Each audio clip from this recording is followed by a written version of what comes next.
Hi, this is Keith Singer. We are here again on the show Prosper, and we have a special guest, Shartia Brantley, who is the producer for CNBC.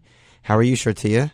I'm great, Keith. How are you today? Great. Thank you for being with us. Let me give you a proper introduction, though. Shartia Brantley, what she does is she pitches segments relating to the biggest financial news of the day as a producer on CNBC Street Signs. She books CEOs, elected officials, market strategists, and economists, and who conducts research and gathers visual elements for the broadcast. Additionally, in addition to producing, Ms. Brantley has anchored CNBC Market Update for NBC affiliates and has appeared on MSNBC, Wake Up with Al, CNBC Europe, Asia, and India.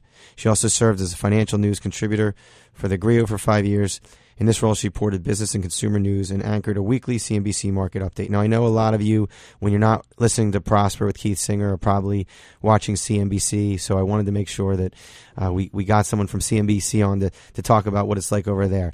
So, Shartia, how do you like working over there at CNBC? I love working at CNBC. What's so exciting, every day is different. You don't know what you'll be confronted with each day, which is, sometimes a challenge, but it's also exciting and fun. I understand your first day at work was the day Bear Stearns collapsed. Exactly. I'll never forget that. Yeah, Bear Stearns collapsed that day, and it's been a wild ride ever since. I worked through the Lehman collapse the following September, and, just the market low of 2009 and the wonderful upswing we've had ever since. So with that, it's been a lot of challenges and also very exciting working and getting a chance to, what I love about CNBC, we get a chance to talk to so many smart people, whether it's people from think tanks on various policy issues and the market strategists from a lot of the firms and very interesting stock analysts and small businesses. So we get a chance to go out to the front lines of the economy and see what's really going on with real people.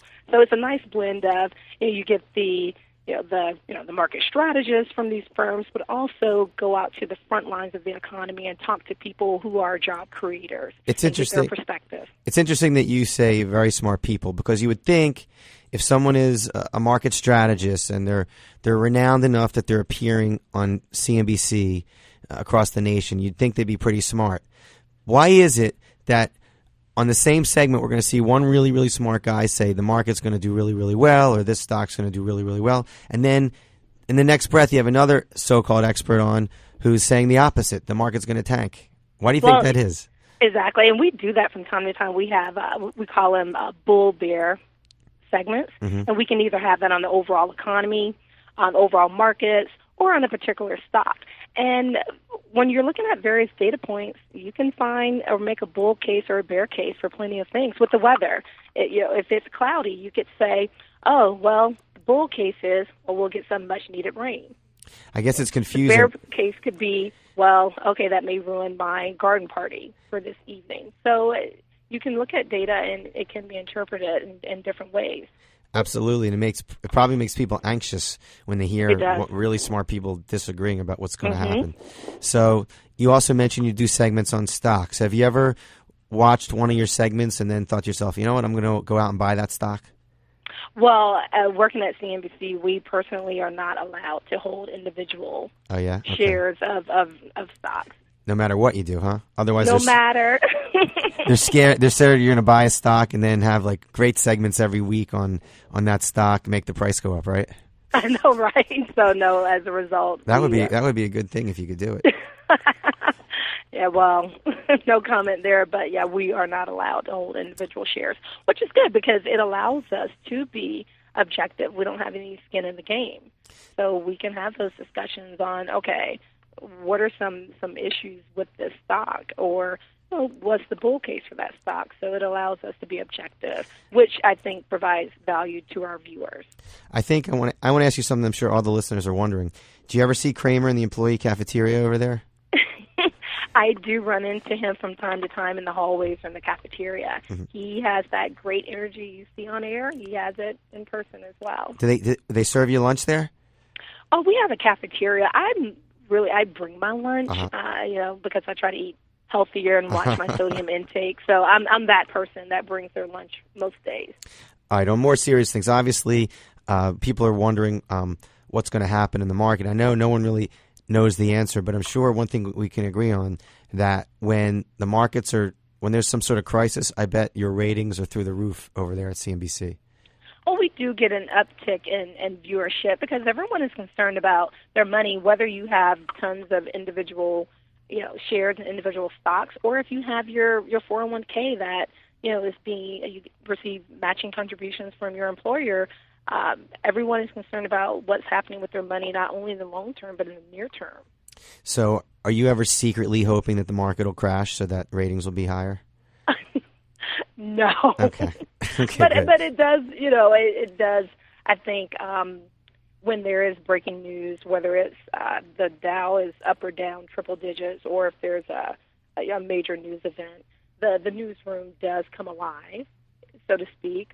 There's just more chatter, more phone calls being made, trying to secure that the right people to, calm those fears. You're right. If the Dow falls and drops 600-800 points, people are alarmed. And so you want to get the smart people on to talk about what's going on and try to soothe, some of those concerns and those fears, calm people down a bit. Well, probably the scariest times are, in retrospect, the best times to invest.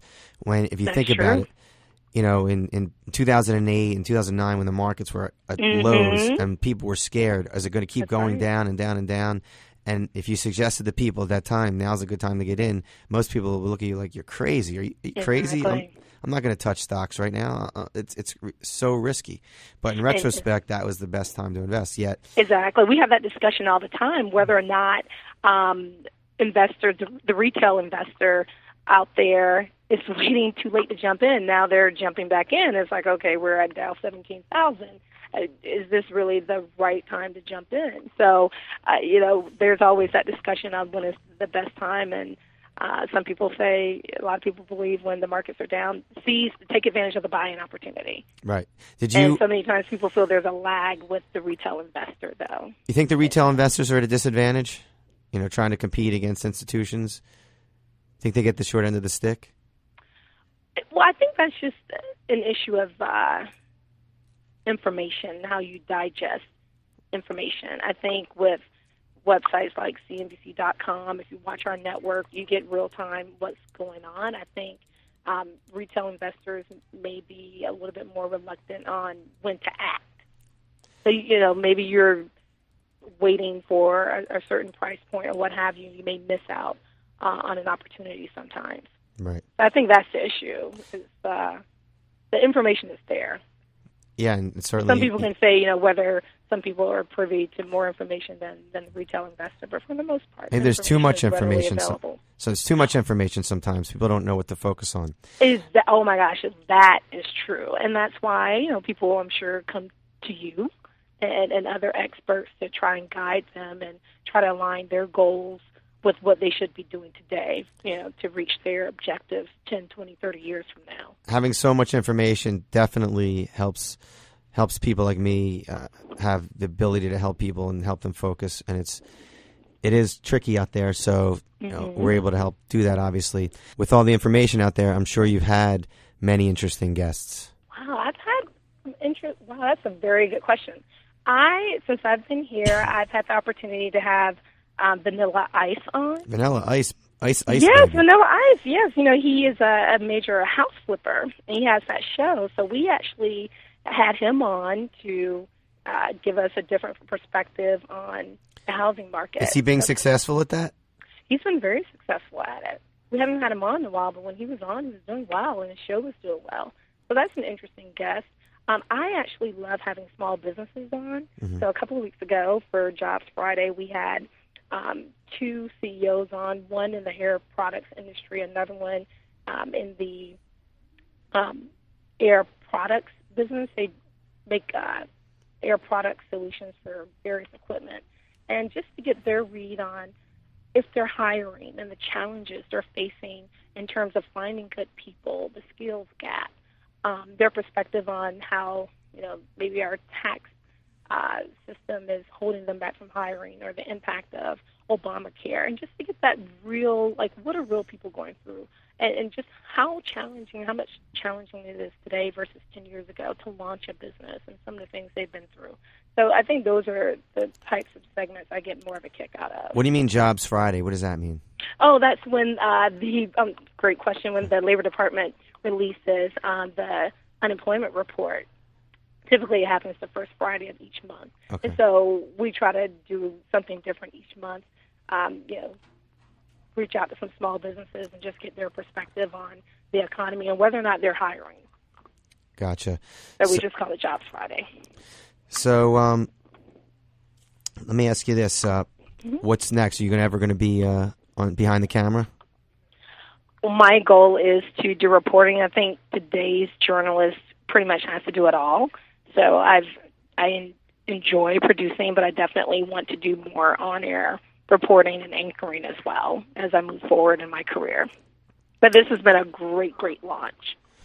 So okay, so what for our listeners? What stock should they be buying? Oh, I can't give stock advice.